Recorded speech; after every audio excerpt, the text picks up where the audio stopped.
What's up, everyone? In this video, we're going to dig into the core fundamental root concept of Adam Kadmon, a major Kabbalah concept that we're going to try to explain in 10 minutes or less. Let's get to it.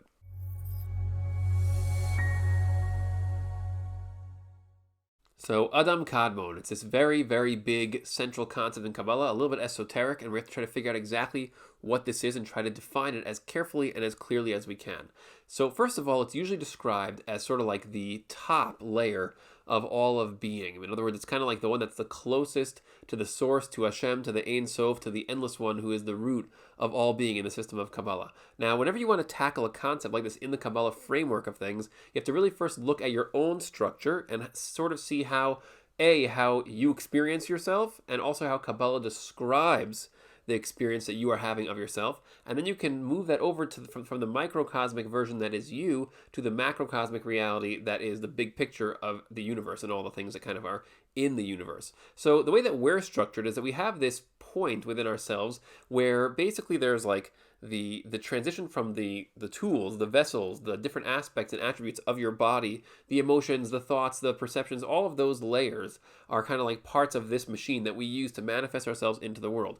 And then at the very top of that is what the Torah calls your keter. It's like the interface between you, the self, and all of the rest of the layers, the pieces, the attributes that we just mentioned. So you are the self that is looking out through your eyes. You're the one self that is basically the root of all of the self-awareness that you're having of your human experience, your lived experience. And then there's like this one bridge point, this one ingredient, this one attribute, which basically transforms, converts the self that you are and into some kind of form that can then interact with your thoughts, your perceptions, your emotions, and ultimately your actions. You ever think about that for a second? Like, you can actually just like wave your hands or like move parts of your body. We have no idea how you, the self, actually are able to make that happen. In fact, when that starts to malfunction in people, where there's some kind of problem in the system, it's almost like difficult for us to grasp. How could I no longer be able to move parts of my body? Because the self, basically whatever is linking us at the very top, at the core, at the beginning of who we are, to the rest of ourself, to the rest of this whole structure. So there's something wrong with it. It creates a problem where now there is no longer that bridge. So the ultimate bridge, the bridge that connects the all these layers all the way to that one top point, that's called the keter. Now the keter is the analog for this construct called Adam Kadmon. And so what Adam Kadmon is, you can think of it as that is the bridge point between Hashem, the Ein Sof, the Endless One, the root of all being, and the entirety of all of the rest of reality. So what that basically is showing us is the first ingredient, the first idea we have to understand about what Adam Kadmon is that it's kind of like the macro version of that bridge entity between the Endless One and all of reality that we are experiencing in the universe and all the things that are in it. So that's the first piece. If you're enjoying this content, please like and subscribe, and you can also check us out at yesodblocks.com. We have a whole website there with lots and lots and lots of other extensive Torah content, so check it out. The second piece of this is, well, okay, so fine. So we described it as a bridge, but what exactly is Adam Kadmon? What exactly is the keter? Like, what is that?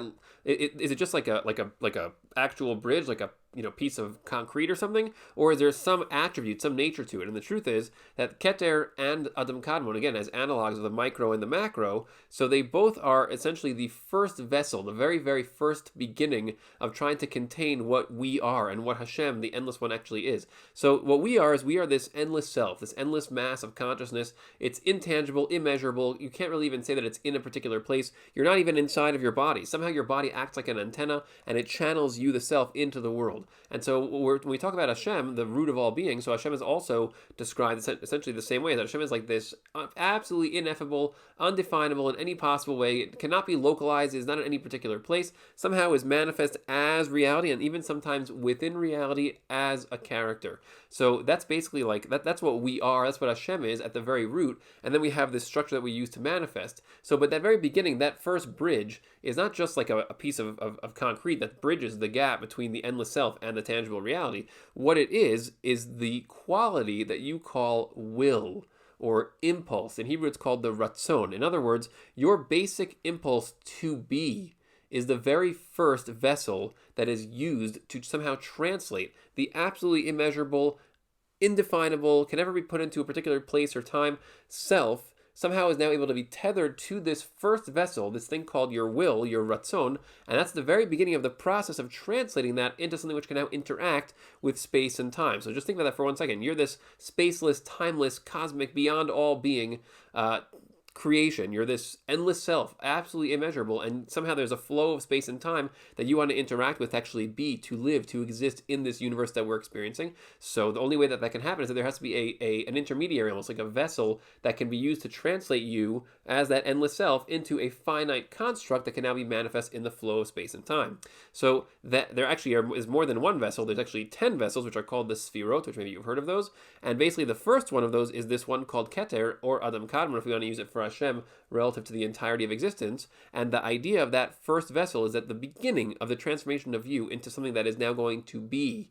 And by be, I mean like the verb being. You're now going to be in the world. Is you have to have this vessel of will, this vessel of ratzon, this basic impulse to be. There has to be something that you want. You want to become. And so to say that a little more simply, if there is no connection between yourself and the world of space and time, there is no such thing as wanting, because you don't lack for anything if you are not tangible. If you are endless, spaceless, timeless, there's nothing that you could want, because the idea of wanting is predicated on there being more to have. But if you're already endless, there's nothing more to have. So you can think of it as the very first vessel is basically this, it's like this construction of, okay, like now I'm going to be slightly exposed to the world of space and time, only through the lens of there's something lacking, I want something. What do I want at the very root? I want to be.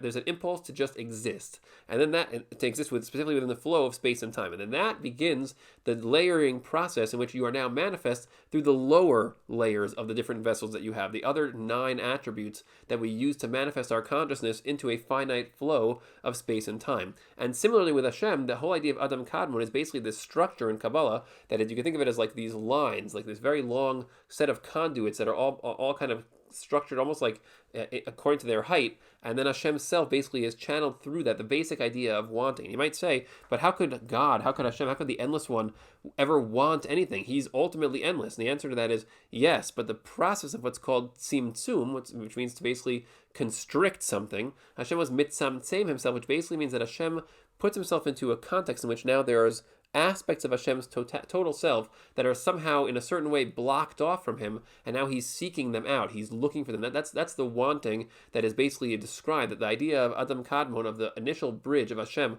wanting to interact and manifest as something which is moving, changing, evolving, space and time, there has to be a constriction, there has to be a wanting, and that is essentially that very first layer, the layer of Adam Kadmon. It represents that two-sided coin of Hashem limiting himself in order to be able to want, and that wanting that allows him to begin the process of manifesting something as an expression of that wanting. And so on the macro scale, that's how Hashem manifests reality, which is the Adam Kadmon concept, and that's how we also manifest ourselves. We basically we're restricted, we've forgotten parts of ourselves, and we're searching, we're looking for ourselves, and so now we feel something is missing, we begin to yearn for it, to look for it, and that is the wanting of our own ratzon, of our own keter, our own personal Adam Kadmon, the microcosmic version, as we now essentially traverse the reality that we are in to try to become whole again. So that's basically the idea of those two concepts, Adam Kadmon and Keter, and how they relate. Hope that was clear, that you enjoyed that, and looking forward to having you join me for the next video.